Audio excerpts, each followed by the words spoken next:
Monsters infiltrated the world, causing it to succumb to despair. People fought until their last breath to safeguard the place they called home. Among those brave souls was the protagonist of this story, Carcillion Lavundian, who fought against the menace just as viciously.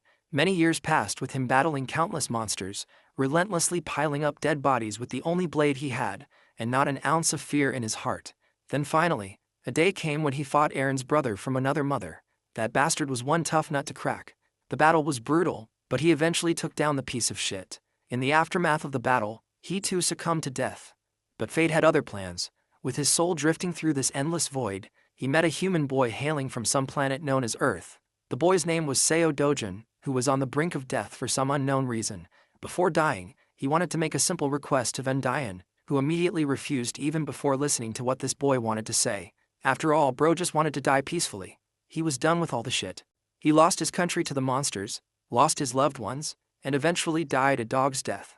While this boy Seo Dojin didn't really want to live either, he desperately wanted his family to have a good life.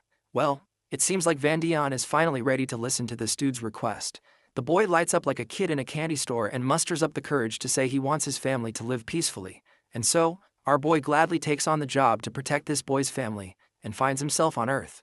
Now rocking the body of that teenage boy Dojin, our guy is on a mission to infiltrate Namsan Gate, which is ranked C for obvious reasons. Only registered heroes are allowed to enter, so the automated machine keeps blaring at him to scan his ID card, which our guy obviously doesn't have. He simply crashes through the guarded and authorized building to enter the gate, triggering the security alarm blaring about the infiltration. Once inside, he starts walking around trying to find monsters to smash. That's when he stumbles across a party of heroes, folks who have official licenses and permission to be there. They assume our boy is someone who got lost and offer to show him the way out, especially since they're heading for the exit too. Dojin stays silent, giving off a weird vibe. Even these heroes can tell something's off. He's wearing casual clothes and doesn't look like a hero at all. Sure, porters nowadays dress more casually, but our boy's outfit is way too simple for its own good. And what's up with that bag on his back? For all they know, he's probably just a clueless porter who got abandoned by the party he originally came with. Then again, they're not so sure. Dojin finally speaks up, acknowledging why they're feeling super skeptical, but makes it clear he came here on his own without any hero's party. Hearing this, one of the heroes sighs, understanding the reason behind our boy's presence. He has seen plenty of cases where people catch a hard boner to become a hero and hunt monsters after watching some flashy TV commercials. But that burst of motivation can get someone killed real fast if they barge into gates recklessly without going through legal procedures. First, you need to get officially certified as a hero. Then you go through training and testing. Not to mention, this gate is C rank for a reason. If you're a rookie just starting your career, you better go find an F rank gate before you lose your life for real. After listening to this dude yapping and generously handing out advice no one asked for, Dojin makes it abundantly clear he doesn't need shit. Naturally, the crew of heroes is bewildered by this kid clapping back with such a cold tone. After all, they were just trying to help, so they get a bit pissed. But the leader tells his comrades to hold their horses. If the guy doesn't want help, then fine, leave him be. The leader is confident this kid will eventually learn the hard way why you don't cover your ears when someone wise is talking. They hope he finds out just how unforgiving these gates are. Unlike the TV shows that glamorize being a hero like it's the second coming of Christ. Soon enough, Dojin finally comes across a giant troll staring him down, ready to eat him alive. The monster unleashes an attack, only to miss and hit the ground. Bro moved so fast the troll couldn't even process what the hell happened. Then he balls up his fist and delivers a devastating punch, hard enough to blow the orc's face clean off. It's basically something out of One Punch Man, or Omni-Man on a killing spree. Now that the monster's out of the picture, here comes the juicy part. Time to loot, baby. First, he grabs the sword that bastard was carrying. Then he uses that same sword to dig further into the monster's body, and extracts a shiny gemstone. It's actually a low-grade magic stone, so insignificant that Dojin never even bothered with them before in his previous life. But since he's broke right now, he's got no choice. Suddenly more monsters swarm the area, pissed after seeing their buddy decapitated. Dojin turns around and chucks the gemstone so fast it literally blows one of their heads clean off. The other two dumbasses charge in like they've got some death wish they want fulfilled, while Dojin's more than happy to grant it. While he's wreaking havoc, we cut back to the crew of heroes trudging through this monster-infested territory. Currently, their minds are still stuck on the encounter they had with that young man. The orange-haired woman is actually worried about Dojin's well-being, fearing he might end up dead, but the leader of the pack assures her that's highly unlikely. If he is some unauthorized guy who barged into the gate, agents from the control center will find him soon enough. Those agents on missions are always B rank or above. And since this gate is C rank, there's no way in hell he's dying here. As long as the kid steers clear of recklessly rushing at monsters, he's got no chance of losing his life. The Baldy agrees with his leader's assessment. He's pretty sure the arrogant brat must be trembling in fear, waiting for the agents to save his ass from doom. Well, the story is pretty much the opposite. It's our guy who's literally making these plus-sized sandbags shake in fear. One punch and the prey is down. He's so fast they can't even touch him, let alone crush him under the weight of their blades. He appears right behind one of the dumbasses and delivers a kick so hard it demolishes the guy's head. With all the suckers down, he grabs one of their swords and proceeds to harvest the sweet magic stones all for himself. After a while, he's done stuffing his bag and ready to leave. Though honestly, he's pretty disappointed with today's grind. It's basically dead weight in his bag, all those low-grade gems. Right then, one of the agent guys finally spots him and calls out to his buddies. Before our guy can fully turn, those suited men give him a tough stare down. First, they explain they're from the gate control center and suggest he show his hero registration card. If he's unregistered, he has to come to the control center with them. Our guy isn't sure about that, which makes the suited dude tense up even more and get colder, insisting he cooperate and follow the proper procedures. The only response the suits get is annoyance etched all over our guy's face, and all this unnecessary drama killing his mood. Then again, bro ain't got the energy to argue. He just turns to leave. Since words aren't working, the suits threaten handcuffs if he refuses to comply. Physical force may be used if necessary. One of the more impatient ones dares to grab our guy's hand and threatens him with the injuries he'll sustain if he refuses to cooperate.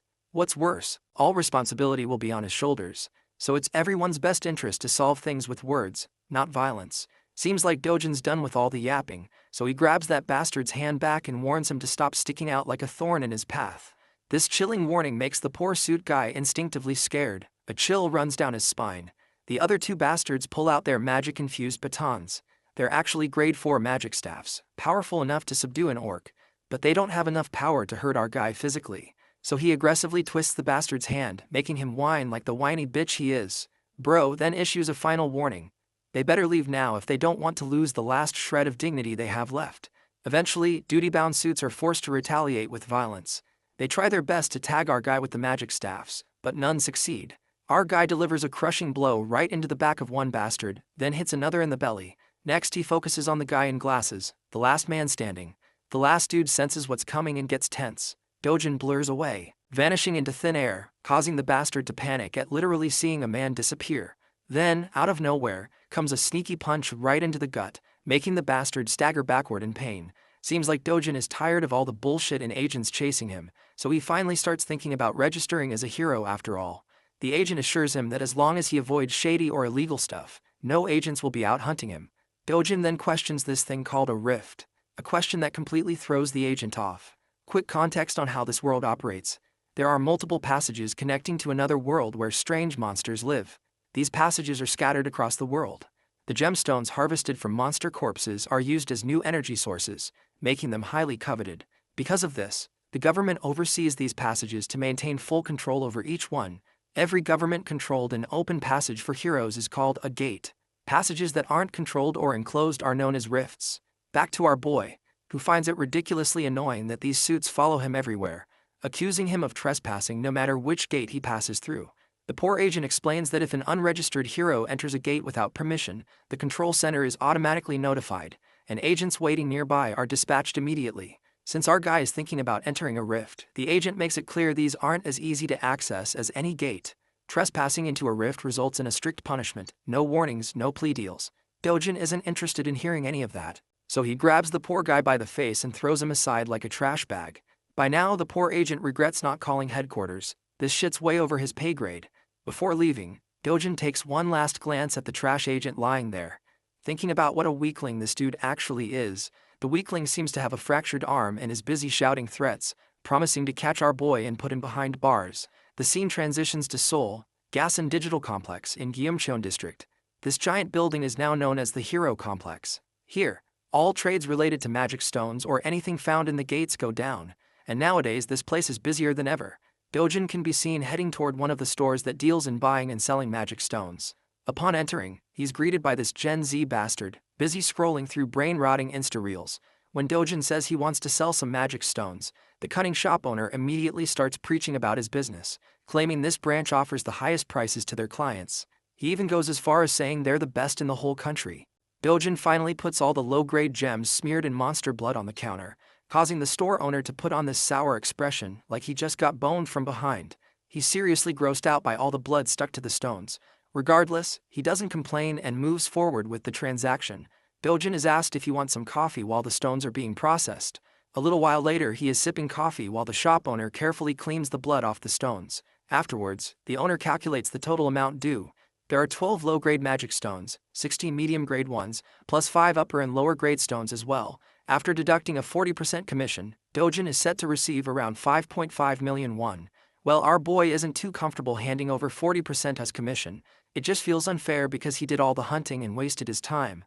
So how the hell does this bastard think he's entitled to nearly half the money? The shop owner proudly claims he's being generous, charging only 40%, especially since every competitor in this business charges 45% or more. He's so confident that he even offers Dojin to take his stones back if he doesn't like the price. After all, no one else will offer more, or at least that's what this bastard claims. Our guy ain't falling for that trap and starts stuffing his precious stones back into his bag. Seeing his tricks aren't working, the bastard grabs Dojin's hand before he leaves and demands compensation for the appraisal and the coffee he drank. It's 30,000 won for the appraisal plus an extra 10,000 for the coffee. Not to mention, all the blood he had to wipe off ruined his expensive towel. With everything added up, Dojin supposedly owes the guy around 350,000 won. Dojin isn't giving in to these unreasonable demands, no matter how hard this crazy bastard pushes. Seeing nothing's working, the bastard stoops to street-level tactics and threatens Dojin with the C-class heroes he has as his guards. Right then, those big guys barge in through the back door, asking why they were called. If anyone's causing trouble, they're ready to deal with them. Dojin in response shoots a sharp glare at the bastard, who stares right back with the same intensity. A while passes, and the scene cuts to the terrified, sweaty face of the shop owner, who had been acting cocky like he was the main character. But he got a reality check when Dojin took down his 3 pigs, without breaking a sweat, making it clear who the real MC is. My guy then walks up to the counter and smoothly negotiates the commission down to 1%, no questions asked. We all know there's no arguing when someone like Dojin is staring straight into your soul like that, so the deal goes through. And Dojin walks out with a fat stack of cash for the haul he collected with his sweat, or rather, his fists. His grandma and sister are both in total awe at the huge amount of money. Grandma even suspects Dojin is pulling a fast one with fake bills, but the guy quickly clears that up, saying the money came from lending cash to a friend who started a business that ended up doing really well. Grandma isn't sure if her grandson even has a friend like that. He tries to convince Grandma with another lie that it was a childhood friend. Eventually, Grandma stops asking questions, at least the big ones. Meanwhile, Dojin's sister is super proud of her big brother for making their family rich. The doting brother pats her and gives her hope about the luxury life they'll be living from now on. The little girl just jumps around happy to be rich.